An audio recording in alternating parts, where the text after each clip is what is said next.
నమస్తే, నేను మీ journalist Siddhu. Just గూగుల్లో మీరు బెంగళూరు ఫ్రిడ్జ్ కేస్ అనేసి ఇంగ్లీష్లో అయినా తెలుగులో అయినా టైప్ చేసి చూడండి. మీకు దీనికి సంబంధించిన కొన్ని ఇమేజెస్ వస్తాయి అండ్ దీనికి సంబంధించిన న్యూస్ వస్తుందన్నమాట. ఇది లేటెస్ట్ న్యూస్. జస్ట్ 1-2 డేస్ నుంచి ఇది మనకు బ్రేకింగ్ న్యూస్గా మారింది. అసలు ఒక అమ్మాయిని నిర్దాక్షిణంగా 50 ముక్కలు. మొదటి రోజు అయితే ఈ అమ్మాయిని పాపం 29 ఏళ్ళ అమ్మాయి, నేపాలీ అమ్మాయి బెంగళూరులో పనిచేసుకుంటుందన్నమాట ఒక షాపింగ్ మాల్లో. ఆమెకు ఆల్రెడీ మ్యారీడ్, ఒక పాప, ఒక బాబు, హస్బెండ్ అండ్ మంచి ఫ్యామిలీ వీళ్ళందరూ ఉండగా వాళ్ళని విడిచిపెట్టేసి బయటకు వచ్చింది. బయటకు వచ్చిన తర్వాత ఒక షాపింగ్ మాల్లో వర్క్ చేస్తున్నప్పుడు ఇలాంటి ఇన్సిడెంట్ జరిగింది. అసలు ఆమెని ఇంత నిర్దాక్షిణంగా మొదటి రోజు 30 ముక్కలు అనేసి, దాని తర్వాత ఇటీవల అంటే ఇందాకే 4 గంటల క్రితం 30 కాదు 50 ముక్కలుగా నరికి ఆమె ఇంట్లోని ఫ్రిడ్జ్లో దాచిపెట్టారు అనేసి అయితే ఒక న్యూస్ మళ్ళీ బయటకు వచ్చింది. అసలు ఏం జరిగింది అన్నది మనం ఈరోజు మాట్లాడుకుందాము. అయితే అంతకన్నా ముందు ఇలాంటి సంఘటనలే ఇంతకుముందు కూడా జరిగాయి. సో ముంబైలో శ్రద్ధా వాకర్ అనేసి ఒక అమ్మాయి పైన కూడా ఇలాంటిదే జరిగింది.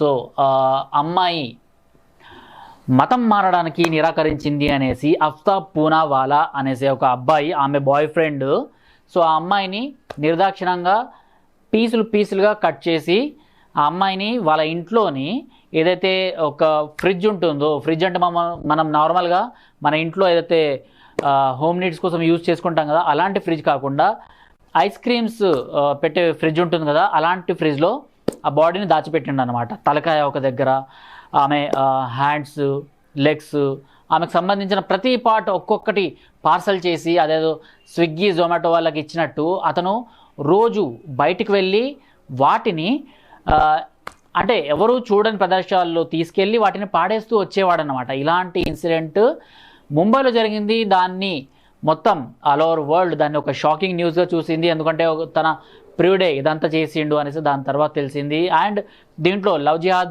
కోణం కూడా బయటపడింది.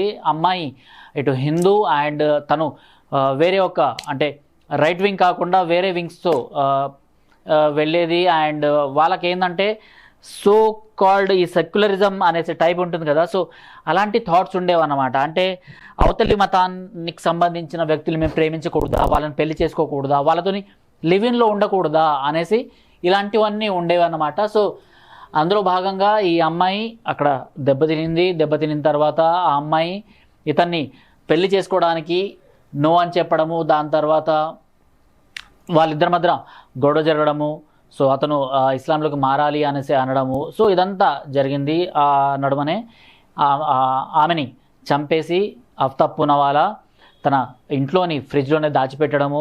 ఆ తర్వాత దాచిపెట్టిన తర్వాత కూడా కంటిన్యూస్గా తన ఏదైతే సోషల్ మీడియా యాప్స్ ద్వారా, తన ఏదైతే ఈ డేటింగ్ యాప్స్ ఉంటాయి కదా, డేటింగ్ యాప్స్ ద్వారా పరిచయం అయిందో, అలానే డేటింగ్ యాప్ ద్వారా ఇంకొక 30-40 మంది హిందూ అమ్మాయిల్ని టార్గెట్ చేసి వాళ్ళని కూడా తీసుకురావడము, అదే ఇంట్లో ఆమెని ఎక్కడైతే చంపి ఫ్రిడ్జ్లో దాచిపెట్టాడో అదే ఇంట్లో వాళ్ళతో కలిసి ఉండటము, ఇదంతా జరిగిందనమాట. ఇంతటి నరరూప రాక్షసుల మధ్యన ఆమె ఇన్ని రోజులు అక్కడ బతికిందన్నమాట.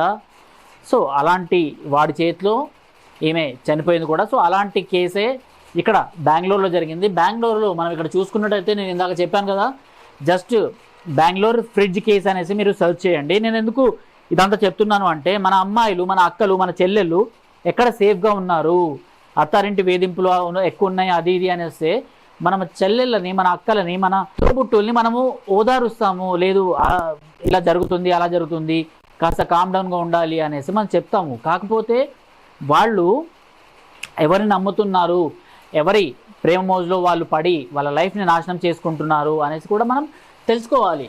బెంగళూరు ఇంట్లో ఒంటరిగా ఉన్న మహిళ శవమే కనిపించింది. ఫ్రిడ్జ్లో నరికిన మహిళా మృతదేహం. బెంగళూరు మహిళా మృతదేహం, తరిగిన ముక్కలు ఆమె ఇంట్లో ఫ్రిడ్జ్లో లభ్యం. బెంగళూరులో ఫ్రిడ్జ్లో 30 ముక్కలుగా నరికిన మహిళా మృతదేహం. 30 కాస్త మళ్ళీ 50కి చేరిందనమాట. సో ఇదంతా జరుగుతూనే ఉంది. అయినా కూడా ఎవరు దీని గురించి ఆలోచన చేయట్లేదు. నిజంగా ఎలాంటి వాళ్ళని నమ్మాలి, ఎలాంటి వాళ్ళని నమ్మకూడదు అనేసి అయితే అనుకుంటున్నారు. అయితే ఈ అమ్మాయికి సంబంధించిన ఇంటి దగ్గర ఇదంతా జరిగింది. తన ఇంట్లో ఫ్రిడ్జ్ నుంచి దుర్గంధం, అంటే తన ఇంటి నుంచి ఒక స్మెల్ రావడంతో ఆ ఇంటికి సంబంధించిన ఓనర్ వీళ్ళ పేరెంట్స్కి కంప్లైంట్ చేయడం జరిగిందన్నమాట. 15 days నుంచి ఆ ఇంట్లో, అంటే పక్షం రోజులుగా ఆ ఇంట్లో ఎవరు ఉండట్లేదు. మరి ఇంటి నుంచి దుర్గంధం వస్తుంది అంటే వాళ్ళు నేపాల్ నుంచి, అంటే అప్పటికే వాళ్ళతో కాంటాక్ట్ మిస్ అయిందన్నమాట వాళ్ళ కూతురికి.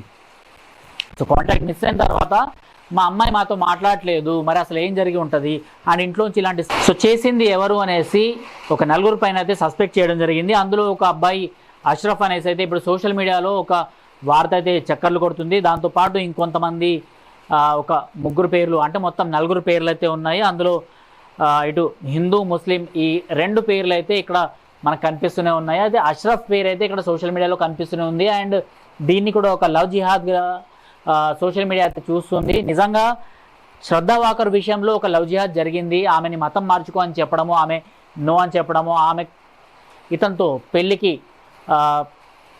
సై అన్న తర్వాత కూడా, అంటే సో ఇతనితో పెళ్లి చేసుకుంటాను అనేసి అనుకున్న అమ్మాయి ఆ తర్వాత అతను నిరాకరించడం, ఇదంతా జరిగిన తర్వాత కూడా అంటే అమ్మాయిలు ఎందుకు దీని గురించి ఆలోచించట్లేదు, ఎవరిని నమ్మాలి ఎవరిని నమ్మకూడదు అనేసి ఎందుకు ఆలోచించట్లేదు? ఇలాంటి సంఘటనలు జరుగుతూనే ఉన్నాయి. అయినా కూడా అమ్మాయిలు ఇలాంటి వాళ్ళని నమ్మి, ఈ అమ్మాయి చేసిన పెద్ద తప్పు ఏంటంటే ఈ అమ్మాయికి ఆల్రెడీ హస్బెండ్, 2 పిల్లలు అండ్ అమ్మా నాన్న, వీళ్ళకి బ్రదర్, వీళ్ళందరూ ఉన్నారంట. కాకపోతే వాళ్ళు నేపాల్లో ఉంటారు. ఆమె జాబ్ కోసం ఇక్కడ బెంగళూరులో ఉంటుంది. అలాంటిది వీళ్ళ హస్బెండ్తో, అంటే 9 ఏళ్ల క్రితము 6 ఏళ్ల క్రితము పెళ్లి చేసుకున్న వీళ్ళు వాళ్ళ హస్బెండ్తో విడిపోయిన తర్వాత ఒక 6-7 నెలల నుంచి దూరంగా ఉంటుందన్నమాట. అంటే డివోర్స్కి అప్లై చేయడము, దాని తర్వాత దూరంగా ఉండటము, దూరంగా ఉంటూ ఒక ఇంటిని రెంట్కి తీసుకోవడం బెంగళూరులో, ఇదంతా జరుగుతూనే ఉంది. ఆ జరిగే నడుమన ఇదంతా చోటు చేసుకుంది. సో ఈమెకు సంబంధించిన ఒక ఫ్రెండ్ ఈమె ఇంటికి తరచుగా వచ్చేవాడంట, వచ్చి ఆమెను పికప్ అండ్ డ్రాప్ ఇలాంటివన్నీ చేసేవాడు. సో అలా చేస్తున్న తరుణంలో వీళ్ళిద్దరి మధ్యన ఏదైతే గొడవలు జరిగాయో దాంట్లో ఈ అమ్మాయిని ఇంతటి నిర్దాక్షిణంగా చంపేశారు అనేసి అయితే ప్రజెంట్ ఈ వార్తలు అయితే వస్తున్నాయి. అండ్ ఎవరైతే చంపారో వాళ్ళ పేర్లు అయితే ఇంకా బయటికి రాలేదు. సో దీనిపైన మీరేమనుకుంటున్నారు? ఎంత సేఫ్గా మనం మన అక్క చెల్లెల్ని చూసుకుంటాము, వాళ్ళు మన ఇంటి గడప దాటిన తర్వాత అంతే సేఫ్గా ఉంటున్నారా లేదా? ఇలాంటి లవ్ జిహాద్ కేసెస్లు చూసినా ఒక రకంగా భయం అనిపిస్తుంది. లేకపోతే నిజంగా మన వాళ్ళు ఎవరిని నమ్మాలి ఎవరిని నమ్మకూడదు అనేసి ఒక రకంగా మనమే ఒక మానసిక క్షోభకి గురవుతున్నాం అనమాట. దీనిపైన మీరేమంటారు? కామెంట్ బాక్స్లో తెలపండి. టిల్ దెన్, జై హింద్, జై భారత్.